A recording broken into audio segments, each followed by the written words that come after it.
سفیر ایران درباره صدور ویزای کار برای کارگران افغان توضیح داد. علیرضا بکدیلی سفیر ایران در کابل درباره ویزای کار برای شهروندان افغانستان گفت که بر اساس طرح جدید ویزای کار تنها به افرادی اعطا می شود که از کارفرمایان ایرانی مجوز رسمی داشته باشند. وی تأکید کرد که شهروندان افغانستان برای دریافت ویزای کار نباید به سفارت و یا نمایندگی های ایران در افغانستان مراجعه کنند. بر اساس این طرح جمهوری اسلامی ایران قصد دارد 200,000 ویزای کار برای کارگران افغان صادر کند و این اقدام در حال صورت می‌گیرد که اخراج میلیون‌ها مهاجر طی 2 سال گذشته برخی از صنایع ایران به ویژه ساخت و ساز را با کمبود نیروی کار مواجه کرده است.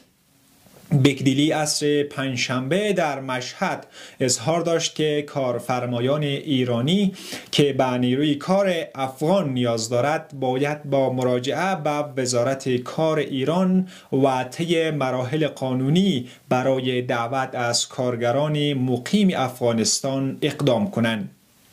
وی همچنین افزود که در این طرح نیاز به مراجعه اولیه متقاضیان به کنسولگری ها یا بخش کنسولی سفارت ایران در افغانستان نیست.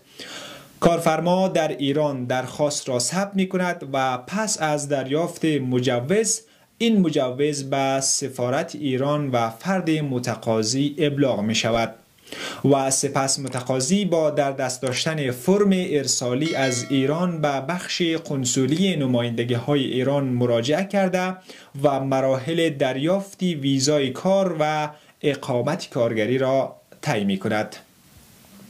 او توضیح نداد که چطور کارگران افغان می توانند با کارفرمایان ایرانیش ارتباط برقرار کنند و سازوکار تسلیمی درخواست مجوز کار را تشریح نکرد.